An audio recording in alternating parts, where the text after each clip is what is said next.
ఎవగ్రీన్ branch ఇవాళ సెషన్లో వచ్చేసి మనం ట్రాన్సిస్టర్ లాజిక్ టీటీఎల్ గురించి నేర్చుకుందాం. ఓకేనా, మనకి డిఫరెంట్ టైప్స్ ఆఫ్ ఉంటాయి.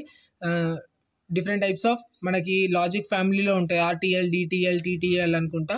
దీంట్లో ఫస్ట్ ఆఫ్ ఆల్ మనం టీటీఎల్ గురించి నేర్చుకుందాం.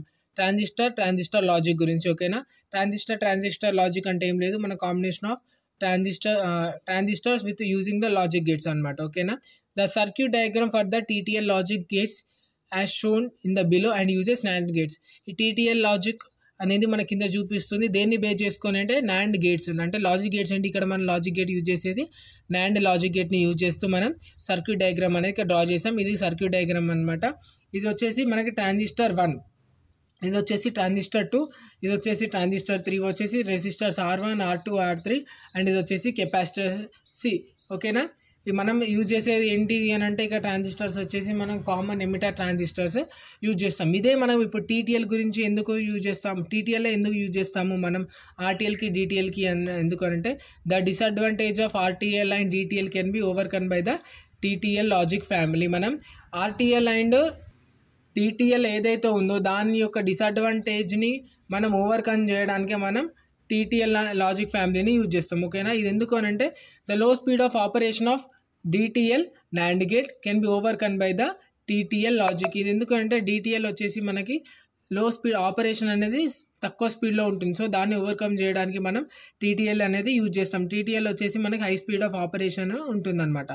The TTL NAND gate is modified from DTL NAND gate. ఇది వచ్చేసి మనం దేని నుండి మనం మాడిఫై చేసాము అని అంటే టీటీఎల్ నాండ్ గేట్ అనేది డిటిఎల్ నాండ్ గేట్ నుండి మనం మాడిఫై చేయడం జరిగింది. So when we are observing that the diode inputs can be replaced by the multi input emitter transistor and remaining diodes are replaced by the transistors. ఇక్కడ వచ్చేసి మనం diode inputs వచ్చేసి మనం multi input transistor అంటే మనం ఇక్కడ వచ్చేసి కామన్ ఎమిటర్ ట్రాన్సిస్టర్ తోటి అండ్ రిమైనింగ్ డయోడ్స్ వచ్చేసి మనం ట్రాన్సిస్టర్స్ తోటి మనం రీప్లేస్ చేయడం జరిగింది. సో అవేంటి T2 అండ్ T3 ట్రాన్సిస్టర్స్ వచ్చేసి నార్మల్ ట్రాన్సిస్టర్స్ అండ్ T1 వచ్చేసి మల్టీ ఇన్పుట్ ఎమిటర్ ట్రాన్సిస్టర్. అక్కడ వచ్చేసి ఇక్కడ మనం డయాగ్రామ్లో చూసినట్టయితే సపోజ్ ఇక్కడ ఇక్కడ మనం డయాగ్రామ్లో చూసినట్టయితే T2 and T3 are normal transistors and T1 వచ్చేసి మనకి మల్టిపుల్ ఇన్పుట్ ట్రాన్సిస్టర్స్ అనమాట. ఇక్కడ multi inputs input 1, input 2, input 3లో మల్టిపుల్ ఇన్పుట్స్ అనేది ఇవ్వడం జరిగింది. ఓకేనా, ఇది వచ్చేసి ఎమిటర్ రీజియన్. ఓకేనా, ఈ ఎమిటర్ రీజియన్ దగ్గర మనం ఇన్పుట్స్ అనేది ఇవ్వడం జరిగింది. సో ఈ బేస్ చేసుకొని T2 అండ్ T3 ఆపరేషన్లో వచ్చేసి T2 అండ్ T3ని బేస్ చేసుకొని అలాగే T1ని బేస్ చేసుకొని మనం ఆపరేషన్ అనేది ఎలా ఉంటుందో ఒకసారి చూద్దాం. ఓకేనా, ఫస్ట్ ఆఫ్ ఆల్ ఆపరేషన్కి వచ్చేసరికి when any one of the emitter inputs are 0 the transistors T2 and T3 are in cut off region, that is the transistor are in open circuit. So మన transistor 1 దగ్గర ఉన్నటువంటి inputs ఏవైతే ఉన్నాయో emitter inputs దాంట్లో ఏదన్నా ఒక ఇన్పుట్ని మనం 0 చేసినట్టయితే మనకి న్యాచురల్ ట్రాన్సిస్టర్స్ ఏవైతే ఉన్నాయో అంటే రీప్లేస్ చేసిన ట్రాన్సిస్టర్ ఏదైతే ఉందో నార్మల్ ట్రాన్సిస్టర్ అవి T2 అండ్ T3 ఏవైతే ఉన్నాయో కట్ ఆఫ్ రీజియన్లోకి వెళ్ళిపోతాయి. సో కట్ ఆఫ్ రీజియన్లో వెళ్ళిపోయినప్పుడు మనకి అది ఓపెన్ సర్క్యూట్ లాగా ఫామ్ అవుతుంది, లేదా మనం ఆఫ్ మోడ్ అని కూడా అంటాం. ఓపెన్ సర్క్యూట్ అంటే of mode. So then the output of the circuit directly connected to the VCC, hence the output is high. ఇక్కడ వచ్చేసి ఇన్పుట్ మనం ఎమిటర్ T1 దగ్గర ఉన్నటువంటి ట్రాన్సిస్టర్స్కి ఇన్పుట్స్కి ఇచ్చాము. సో అవుట్పుట్ వచ్చేసి మనం VCCకి డైరెక్ట్లీ కనెక్టెడ్ టు ద VCCకి ఇచ్చాము. ఎందుకు అని అంటే అక్కడ అవుట్పుట్ అనేది హై రావడానికి మనం VCC సప్లైకి ఇవ్వడం జరిగింది. సో మనం అలా ఇవ్వడం వల్ల మనకి ఆ అవుట్పుట్ అనేది హై అనేది అవుతుంది అనమాట. So when all the emitter inputs are high, the transistors T2 T3 are in saturation region, that is transistors are in short circuited or on mode. ఇక్కడ వచ్చేసి మనం VCC అంటే పవర్ సప్లైకి ఎప్పుడైతే మనం అవుట్పుట్ కరెంట్ ఇస్తామో ఇప్పుడు ఏమవుతుంది, ట్రాన్సిస్టర్స్ T2 అండ్ T3 అనేది సాచురేషన్ రీజియన్లోకి వెళ్ళిపోతుంది. అంటే సాచురేషన్ రీజియన్ అంటే అది షార్ట్ సర్క్యూట్ అవుతుంది, మనకి పవర్ అనేది పాస్ అవ్వడం జరుగుతుంది. So then the output of the circuit directly connected to the ground, hence the output is 0.